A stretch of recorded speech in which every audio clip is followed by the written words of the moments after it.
다윗이 범죄한 후에 통에 잡아가만으로 하나님의 용서를 받았습니다만 그 가정의 불행한 상처의 환란은 계속 이어집니다. 오늘 본문 가운데서도 다윗 왕의 아들이었던 암논이 이복누이 다말을 범하는 사건을 보면서 제103회 3.1절 기념주의를 맞이하면서 우리에게 들려주시는 하나님의 영적인 교훈의 음성을 다 함께 들을 수 있길 바랍니다. 먼저 본문 11절 말씀 다 함께 읽겠습니다. 그에게 먹이려고 가까이 가지고 갈 때 암논이 그를 붙잡고 그에게 이르되 나의 누이야 와서 나와 동침하자 하는지라. 아멘. 다윗 왕은 헤브론에서 유대의 왕으로 있을 때 6 아들을 두었습니다. 그 첫째가 이 이스라엘 여인 아히노아미에서 난 암논이라고 하고요. 그 셋째가 그술왕 달메의 딸 마가에서 나온 압살롬이었고요. 그 압살롬의 친 여동생이 다말이었던 것입니다. 그렇게 다윗이 왕이 된 지 20여 년의 세월이 지났습니다. 그런데 큰 아들 암논이 이복누인 다말에 대해서 사랑에 빠진 거요. 옛말에 우리 상사병이라는 거 있지 않습니까? 그래서 먼저 누워서 시름시름 앓고 있을 때 그의 사촌이었던 요나답이 찾아와서 왕자여 당신은 어찌하여 나날이 이렇게 파리하여 가는가 내게 말해주지 아니하겠는가 하고 묻습니다. 그러자 암논이 내가 압살롬의 누이 다말을 사랑하기 때문이라고 고백합니다. 그러자 이 요나답이 거짓 계략을 꾸미게 된 것입니다. 침상에 누워 병든 채 있다가 내 아버지 다윗 왕이 너를 병문안 오면 내 누이 다말이 와서 그녀의 손으로 먹을 것을 먹여주면은 금방 힘을 얻을 것 같다고 말하라고 한 거예요. 그래서 다윗 왕의 요청에 의해서 이 다말이 암논의 집을 찾아간 것입니다. 히브리인 가옥의 특징은 이 침실에서 부엌을 이렇게 지켜볼 수 있도록 되어 있었어요. 그래서 이 암논은 침실에 누워있고 다말은 부엌에서 이제 맛있는 과자를 이렇게 구워서 후라이팬에다가 만들어서 이렇게 침실 그 앞에다 갖다 주니까 이 암논이 하는 말이 그 요나답과 거짓 계략을 꾸몄던 대로 네가 와서 먹여주면 내가 힘을 날 것 같다고 하니까 이 다말은 영문도 모른 채 다가가서 먹여주려고 할 때 그를 침실로 끌어가지고 이 성폭행을 시도하게 된 것입니다. 우리가 여기서 발견하게 된 영적인 교훈은 사탄 마귀는 항상 거짓으로 우리를 유혹하고 시험하고 무너뜨리려고 한다는 것을 경계할 수 있길 바랍니다. 그래서 저는 이렇게 목회하면서 그 사람이 영적인 사람인가 육적인 사람인가 가장 먼저 분별할 수 있는 첫 번째 바로미터는 그가 전과 후가 같은가 앞과 뒤가 같은가 겉과 속이 같은가를 보면은 그 사람이 영적인 사람인지 육적인 사람인지 금방 분별할 수 있는 것입니다. 지난날 일본도 우리나라를 침략할 때 그러했습니다. 1895년 을미사변이 터졌는데요. 일본 정부는 이 일본 공사에게 명령해서 일본군 한성 수비대에게 경복궁에 난입했어요. 명성황후를 칼로 찔러 시해하고요. 그 시신에 석유를 뿌려 불태우게 한 것입니다. 바로 그것이 그 유명한 을미사변이라는 거예요. 그래놓고 이것을 오히려 흥선대원군과 조선인 훈련대원들에 의해서 암살당했다고 소문을 퍼뜨린 거예요. 그런데 그 사건 현장을 목격했던 증인들에 의해서 이것은 범인이 일본인 자객들이었다는 것을 전 세계에 알려지게 되고 퍼지게 된 거예요. 그런데 놀라운 사실은요, 역사 속에 묻힐 것 같았지만은 을미사변 2달 뒤에 일본 영사가 작성해서 일왕에게 결재한 보고서가 2005년에 공개되었는데 그것이 다 일본 이 자객들에 의해서 시해되고 그렇게 끔찍한 살해를 당했다는 것이 다 드러나게 된 거예요. 여러분, 사탄은 항상 거짓을 통해서 우리를 시험하고 우리를 쓰러뜨리려고 달려든다는 것을 잊지 마시기 바랍니다. 저는 지금까지 치유하는 교회 와서뿐만 아니라 그 전에 목회할 때도 항상 사탄은 거짓으로 험담하고 비방하고 모략하고 관계를 꾸며서 쓰러뜨리려고 했지만, 그때마다 진리의 성령님께서 지켜주시고 물리쳐주시고 성립해 주셔서 영광 거두게 해 주셨던 것입니다. 그래서 우리는 꼭 기억해야 할 사실이, 우리가 준된 주님의 몸된 교회가 되어서 에베소 4장 22절에서 24절 말씀대로 옛사람을 벗어버리고 새 사람을 입을 때 가장 먼저 해야 할 것이 무엇인가? 에베소 4장 25절에 나와 있어요. 그런즉 거짓을 버리고 각각 그 이름과 더불어 참된 것을 말하라. 이는 우리가 주님의 지체가 됨이라. 우리가 새 사람이 되었다면 가장 먼저 해야 할 것이 뭐냐? 거짓을 버려야 된다는 거예요. 참된 것만 말해야 된다는 거예요. 그래야 우리가 진정으로 주님 안에서 한 지체됨을 확인할 수 있다는 거예요. 거짓말한 사람들은 교회는 같이 다닐지 모르지만 진정한 주님의 몸된 교회의 한 지체는 아닌 것입니다. 그러므로 우리가 어떻게 하면은 이 거짓을 버리고 살아갈 수 있을 것인가? 베드로전서 2장 1절에서 2절에 더 강조해서 영적으로 깊이 있게 말씀하십니다. 그러므로 모든 악독과 모든 기만과 외식과 시기와 모든 비방하는 말을 버리고 갓난 아기들 같이 순전하고 신령한 젖을 사모하라. 이는 그로 말미암아 너희로 구원에 이르도록 자라게 하려 함이라. 이제는 거짓은 벗어버리고요, 우리가 순전하고 신령한 젖인 하나님 말씀을 사모해야 돼. 이 진리의 말씀을 배워야 되는 거예요. 대부분의 성도들이 이 초신자 때나 새신자 때나 서리집사 때까지만 하더라도 성경 말씀 열심히 배우다가 이제 안수집사 되고 권사 되고 장로 되면 다 된 줄로 착각을 해버려요. 영적인 교만에 빠져서 거기서부터 시험이 들어오니까 성경 공부하려고 하지 않습니다. 그러니까 더 이상의 은혜도 못 받고 더 이상의 성장도 못 누리고 더 이상의 축복도 못 얻고 더 이상의 행복도 있을 수가 없는 거예요. 자기가 애쓰고 수고한 정도밖에 누리지 못하고 살아가는, 안 믿는 사람과 다를 바가 뭐가 있느냐는 거예요. 적어도 영적인 성도들이라면 어떻게든지 진리의 말씀을 배워야 되는 것입니다. 그 가운데 통해 자복하고 믿음으로 결단하고 변화된 삶을 살아가는 거예요. 그래야 할 때 우리의 삶 가운데 성령님께서 역사해 주셔서 거짓 물리치고 참 진리의 말씀대로 살아가게 될 힘을 얻게 되는 것입니다. 그러므로 우리는 역사의 교훈을 지나쳐서는 안 돼요. 항상 거짓이 사탄을 통해서 역사했던 것을 교훈 삼아서 이제라도 우리가 순전하고 신령한, 다시 말하면 pure and spiritual, 순수하고 영적인 하나님의 말씀을 늘 충만하게 얻게 될 때 우리는 거짓을 떠난 참된 삶으로 살아가게 될 줄로 확실히 믿으시기 바랍니다. 계속해서 본문 12절 말씀 다 함께 읽겠습니다. 그가 그에게 대답하되 아니라 내 오라버니여, 나를 욕되게 하지 말라. 이런 일은 이스라엘에서 마땅히 행하지 못할 것이니 이 어리석은 일을 행하지 말라. 아멘. 다말은 그를 성폭행하려고 하는 이복 오빠 암논을 향해서 다말 자신을 욕되게 하지 말아달라고 사정합니다. 더욱이 이복 오빠로서 마땅히 행하지 못할 짓이라고 경고합니다. 왜냐하면 레위기 18장 6절과 신명기 27장 22절에 근친 상간을 하나님의 율법은 엄격하게 멀리할 것을 명령하시기 때문인 것입니다. 그래서 그가 다윗 왕의 뒤를 이어서 왕이 될 자신이기 때문에 후회될 어리석은 일을 하지 말아달라고 사정을 합니다. 그럼에도 불구하고 암논은 정욕의 눈이 어두워서 다말을 이 사정을 거절하고 성폭행을 저지르게 된 거예요. 하나님 앞에서 큰 불의를 행하고 만 것입니다.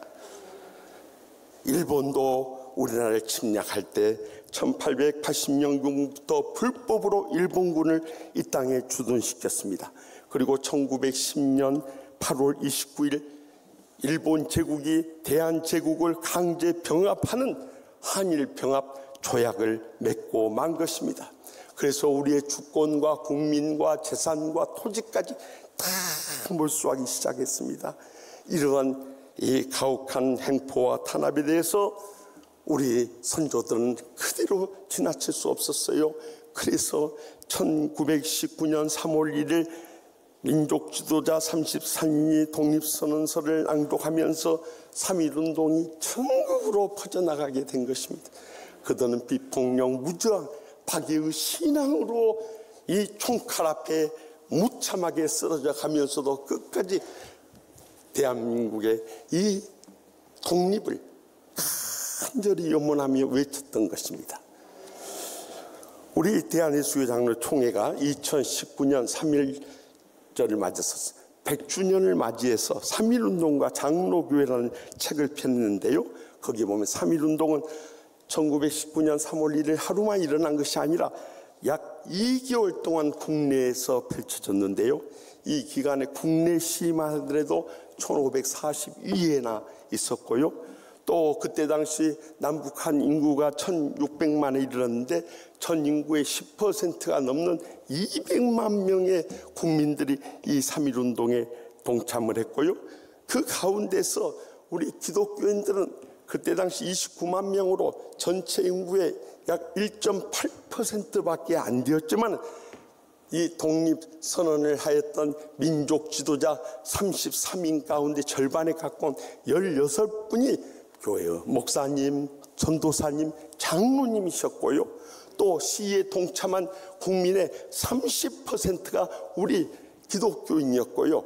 또 강력하게 이 시위를 하다가 결국 체포가 돼서 투옥된 사람들의 20%가 우리 기독교인이었다.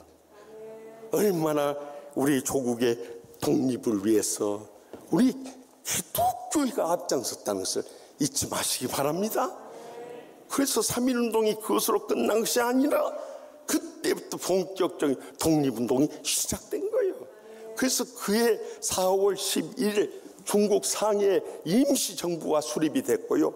그 독립운동의 선한 영향력이 중국, 필리핀, 인도, 또 저기 아프리카 이집트에까지 선한 영향력을 미치게 된 것입니다.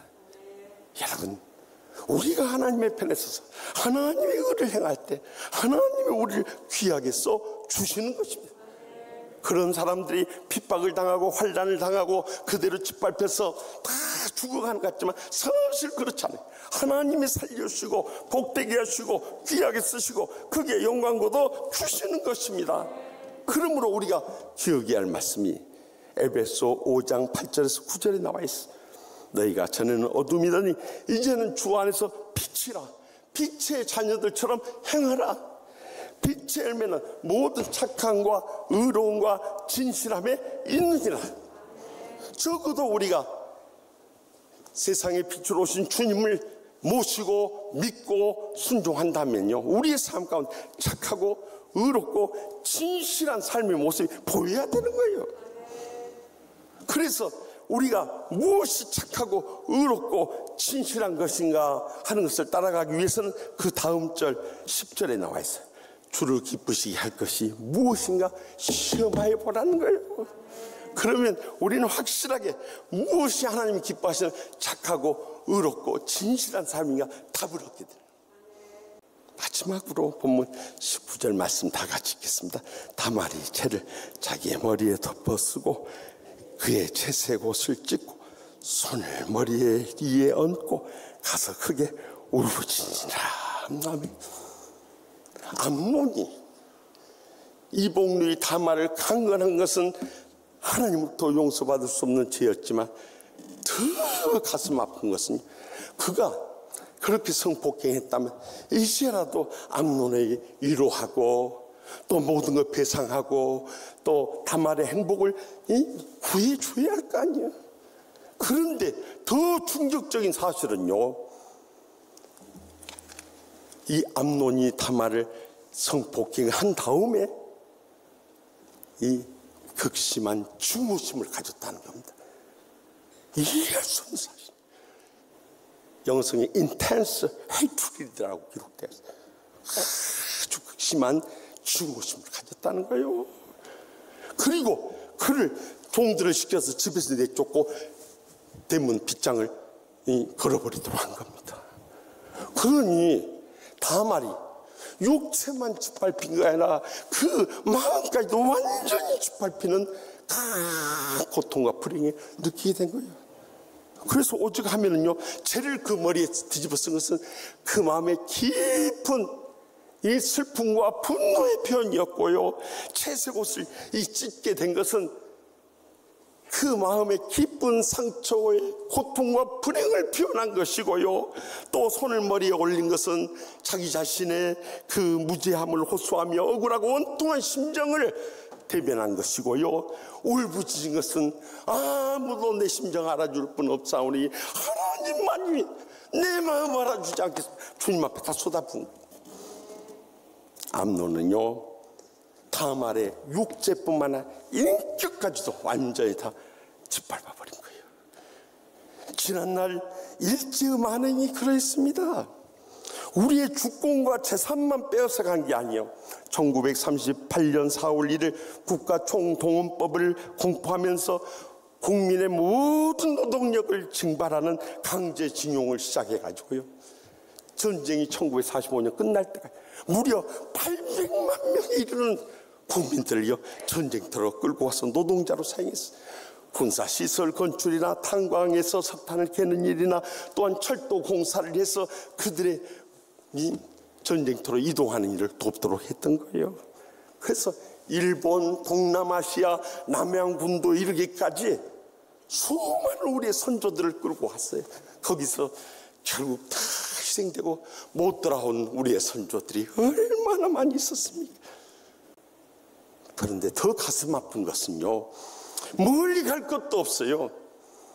우리의 교인들, 내 사랑하는 가족들, 심지어 내 자식들에 대해서까지 우리는 상처를 주고 불행과 고통을 느끼게 하니까 무슨 할 말이 있겠냐는 거예요. 여러분, 우리가 이 땅에 사는 동안 이렇게 사랑하며 행복할 수 있는데 서로 상처 주고받으면서 불행과 고통 속에 살다가 인생을 끝내버린다면 이보다도 불쌍하고 불행한 인생이 어디 있느냐는 거예요. 그러므로 마태복음 18장 6절에 누구든지 나를 믿는 이 작은 자 중 하나를 실족하게 하면 차라리 연자 맷돌이 그 목에 달려서 깊은 바다에 빠뜨리는 것이 나으니라. 분명히 경고하지 않습니까? 이제는 우리가 주위에 상처 주고 인격적으로 짓밟았던 모든 불의한 일들 다 내려놓고요, 이제라도 사랑으로 다가가서 그들을 치유하고 회복시킬 수 있길 바랍니다. 이 역사의 교훈을 삼아서 우리가 이제부터라도 주님께서 이 땅에 오셔서 십자가에 죽기까지 우리를 사랑해 주셨듯이 우리도 그 사랑을 체험했으니 그 사랑으로 섬기게 될 때 우리 사랑하는 가족들부터 시작해서 친척들, 친구들, 이웃들, 우리의 교우들, 세상 어느 누구를 할지라도 다 치유하고 회복하는 놀라운 천국의 행복의 감격을 회복하게 될 줄 확실히 믿으시기 바랍니다. 저는 지난 주간에 한 후배 목사님, 최장일 목사님이라는 분이 한 권의 책을 보내주셔서 읽으면서 큰 감동을 받았습니다. 그 책은 오방선생 최응종이라는 제목이었어요. 그분이 1880년 전라남도 광주에서 태어났어요. 저는 광주에서 초등고등학교를 나왔지만 사실 이분에 대해서 들을 기회가 없었는데 이 책을 보면서 이렇게 위대한 신앙인이 있구나 하는 감동을 받았어요. 그는 어렸을 때 4살 때 어머니를 잃고 18살 때 아버지를 잃었어요. 그래서 말할 수 없는 불행과 고통 속에 그는 의지할 데가 없어서 이 거린 생활을 시작한 거예요. 그 가운데서도 얼마나 힘을 썼던지 왕초가 돼. 그 별명이 망치라는, 망치. 이 광주에서 유명한 주먹 망치가 된 거예요. 그래서 누구든지 망치 깨듯이 막 두들기 패버린, 그렇게 이 폭력적인 삶을 살다가 그가 24살 나이 때 그때 호남 지역에서 선교를 하던 유진벨 선교사님과 오웬 선교사님을 통해서 그분들이 아무리 핍박을 가해도 끝까지 예수의 사랑을 전하는 그 모습을 보면서 감동을 받아. 세상에 저런 인간들이 어떻게 있냐 이 말이요. 내가 그렇게 욕설 퍼붓고 주먹질하는데도 얻어맞으면서도 복음을 전하니, 야, 저기 뭔가 있는 모양이다. 그래서 예수 믿기 시작했어요. 근데 그의 생을 완전히 뒤바꾼 사건이 일어납니다. 오웬 선교사가 결핵에 걸려서 저기 목포에 있는 의료 선교사 포사이드 선교사님이 이 목포에서 올라오다가 나주에서 말을 타고 오시는 가운데 추운 겨울에 한 여인이 한센병 환자인데요, 온몸에 피고름이 낭자한데 이 상의 하나 이렇게 걸치고 그 길가에 쓰러져 있는 모습을 보고요, 이 포사이드 선교사님이 그 여인을 마차에 태우고 자신의 외투를 벗어서 입혀주고 그 추운 겨울에 말을 끌면서 광주까지 올라온 거예요. 그 모습을 보면서, 이야, 저분이 바로 선한 사마리아인이구나. 나도 저렇게 일생을 살아야겠다. 그래서 그가 신앙생활에 열심히 내어서 저 집사가 되고, 그때 당시 광주 북문 안교회, 지금의 광주 제일교회입니다. 그곳에 장로님까지 됐어요. 그런데 내가 더 헌신적으로 주님을 위해서 충성할 수 있는 길이 무엇인가, 그래서 5년 뒤에 평양신학교 가가지고 이제 마지막 졸업반인데 1919년 3월 1일 앞두고 고종 황제 국장이 있는데 경성에 내려왔다가 3.1운동을 접하게 된 거예요. 이 모든 것이 일제의 침략 안에서 주어진 우리 민족의 불행임을 통감하면서 그가 서울역 앞에서 독립만세를 외치다가 결국 체포되어 가지고 1년 투옥 생활했어요. 그리고 그 뒤로 나와서 졸업을 하고 목사 안수 받아서 그가 부임한 교회가 광주 북문 박교회, 지금의 광주 중앙교회 초대 담임 목사가 된 거예요. 그렇게 선교하다가 신사참배 핍박이 너무 극심해서 시베리아로 가고 제주도에 갔다가 다시 광주를, 고향을 잊을 수 없어 돌아와서 그곳에 와서 주로 한 사역이 한센병자들, 결핵 환자들, 또한 거린들, 그리고 방황하는 젊은이들을 위해서 일생을 쏟았어요. 그의 호가 오방인데요, 이 오방의 뜻은 먼저 첫째 가사로부터 해방, 둘째 사회로부터 해방, 셋째 경제로부터 해방, 넷째 정치로부터 해방, 다섯째 종교로부터 해방. 진정으로 예수의 사랑을 실천하는 삶을 사는 거 중요하지, 목사, 장로, 권사, 집사 이 종교 생활하는 게 중요하지 않다. 그래서 그의 일생의 사제를 다 쏟아서 평생을 그렇게 선교와 구제에 힘쓰다가 그가 말년에 이제 재산 다 쏟고 더 이상 쏟을 재산 없을 때 무등산으로 들어가서 천막 생활하다 마지막 하나님과 깊은 영적인 교제를 하는 가운데 하나님의 부르심을 받으면서 100일 금식 기도를 하다가 1966년 5월 14일 87세기로 하나님의 부르심을 받았어요. 사랑하는 성도 여러분, 지난날 우리의 이런 신앙의 선조들의 희생과 모든 수고가 있었기에 오늘의 우리의 조국과 한국교회가 이렇게 복을 누렸는데 이제 우리는 어떻게 남은 여생을 살아야 된단 말입니까? 적어도 지난날의 역사를 교훈 삼아서 우리가 거짓부터 버리고 불의를 더 이상 끊어버리고 이제라도 우리의 남은 생에 어떤 사람에게 상처 주지 않는 오히려 사랑으로 치유하는 삶을 살아가게 될 때 우리 인생 끝이 나고 주님 앞에 서게 될 때 우리도 주님의 나라의 소중한 인물들로 인정받고 칭찬받고 존귀를 누릴 그날이 꼭 다가오게 될 줄 확실히 믿습니다.